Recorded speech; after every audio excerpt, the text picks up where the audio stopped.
साधु नमो नमो निरांजनम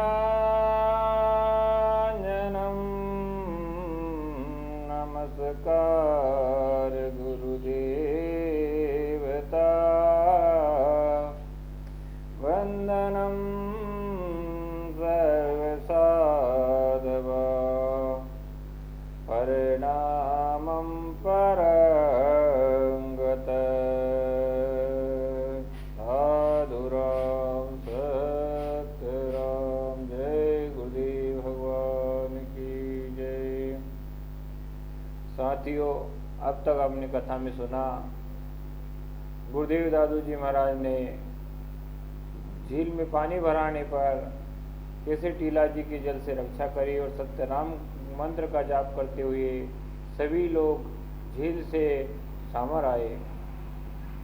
दादू जी महाराज पर टीला जी की आस्था अटूट हो गई थी, क्योंकि टीला जी को हर समय दादू जी महाराज के नए नए चमत्कार और प्रभाव दिख रहा था।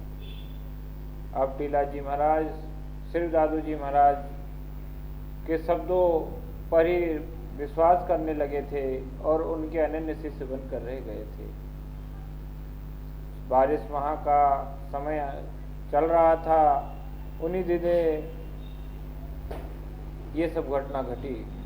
इसके बाद जोबनेर में एक गुजरी थी जिसका नाम कान्हा था। वह गुरुदेव दादू जी महाराज के दर्शन के लिए नित्य आती थी और सत्संग सुनकर एक दही में मटकी भर के लाती थी जो संतों को देकर चली जाती थी। ऐसे नित्य क्रिया उसकी चलती रहती थी। कान्हा गुजरी का जोबनेर से सामर आना और गुरुदेव दादू जी का सत्संग सुनना नित्य प्रति होता रहता था। एक दिन हरियाणा प्रांत के गौड़ ब्राह्मण परिवार के बनवारी दास, हरदास, ब्रह्मा, मुनि और शंकर, ये 5 भाई जोबनेर आए और वहीं कुछ दिन ठहरे। उनमें से मुनि ब्रह्मा और मुनि काशी पढ़कर आए थे, विद्वान थे। जब उन्होंने देखा कि ये गुजरी रोज नित्य सामर जाती है, ना जाने क्या करती है सामर जाके, तब मुनि से रहा न गया। तब मुनि ने गुजरी से पूछ लिया कि हे गुजरी, तू सामर क्यों जाती है?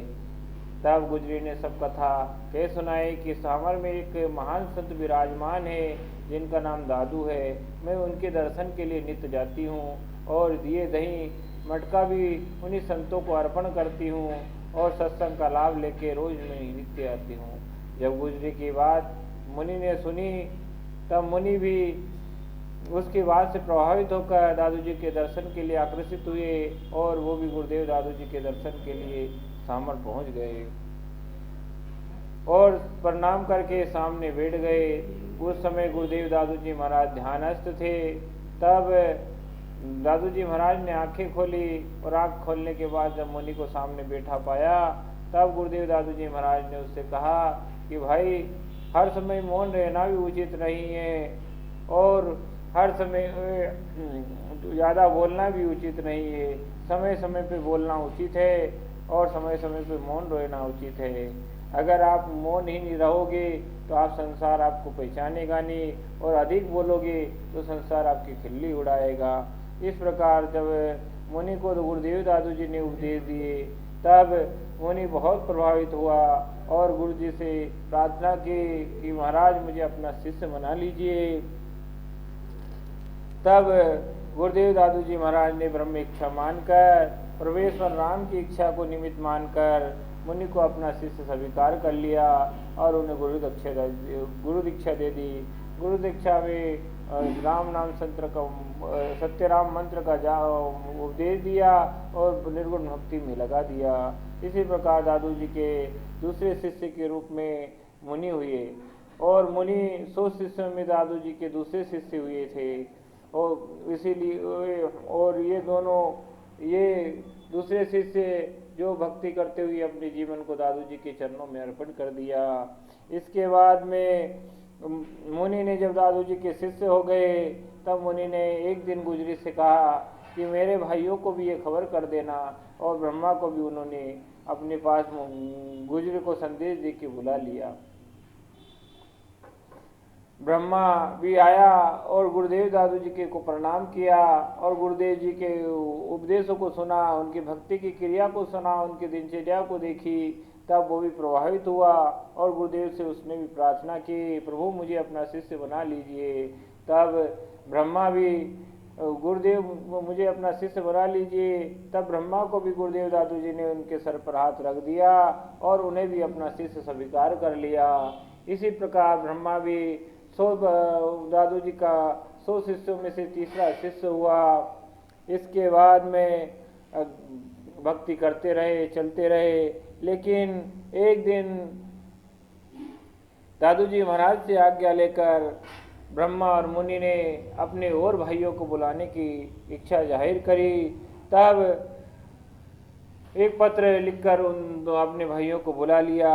इस पत्र को पढ़कर अब बनवारी जी को कुछ संकोच हुआ। उन्होंने कहा, मेरी तो चल नहीं सकता, मेरी तो आंखें बंद, मुझे कम दिखाई देता है।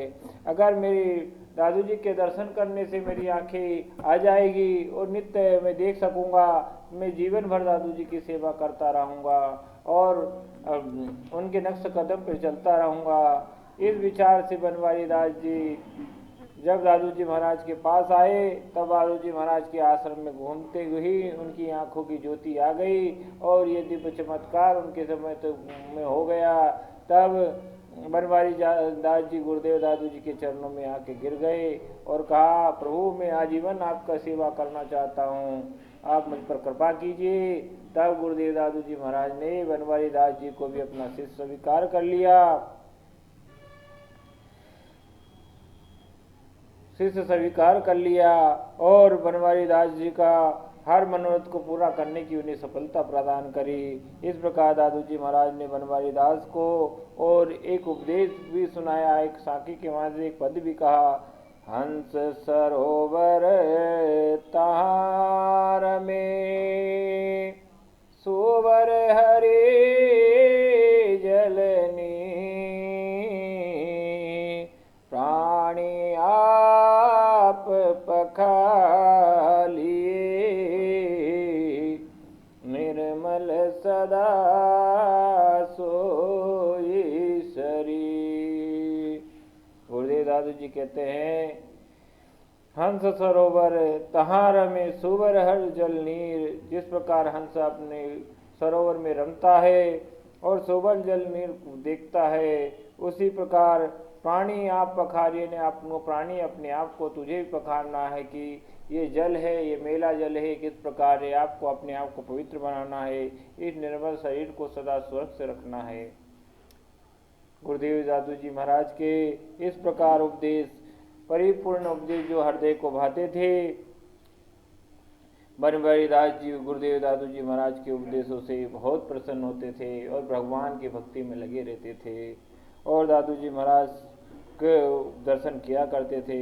इस प्रकार दादू जी महाराज के 8वें दादू जी महाराज के इस प्रकार बनवारी दास जी 8वें शिष्य हुए, जो 52 शिष्यों में से माने गए हैं।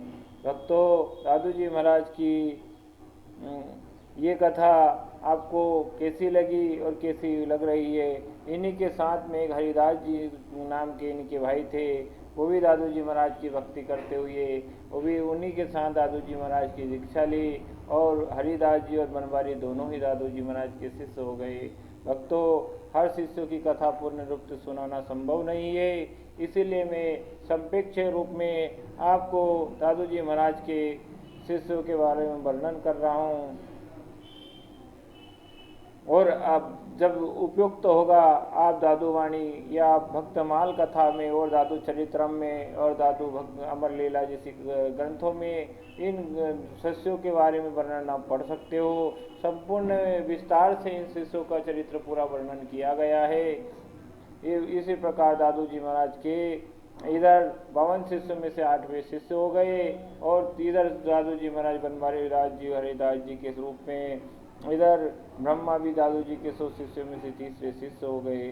भक्तों, अभी इस कथा को यहीं विराम देते हैं। आगे दादू जी महाराज ने क्या किया और किस प्रकार दादू जी महाराज ने अपने भक्तों का मान बढ़ाया और उन्हें समर्थ बनाया और कितने चेले आगे शिष्य बनाए दादू जी महाराज ने, वो सब कथा में आगे मिलेगा। आपसे यही निवेदन है कि आप मुझे सपोर्ट करें, लाइक करें, कमेंट करें और ज़्यादा से ज़्यादा दादू जी की कथा को प्रमोट करें, जिससे दादू जी महाराज की भक्ति जन जन में फैल सके, निर्गुण भक्ति का सही उपदेश सही तरीके से मिल सके। इसी के साथ में अपनी वाणी को विराम दूंगा। रोक न राखे झूठ न भाखे, हो रोक न राखे झूठ न भाके, दादू खर्चे खाई नदी पूरे प्रभाव जो, माया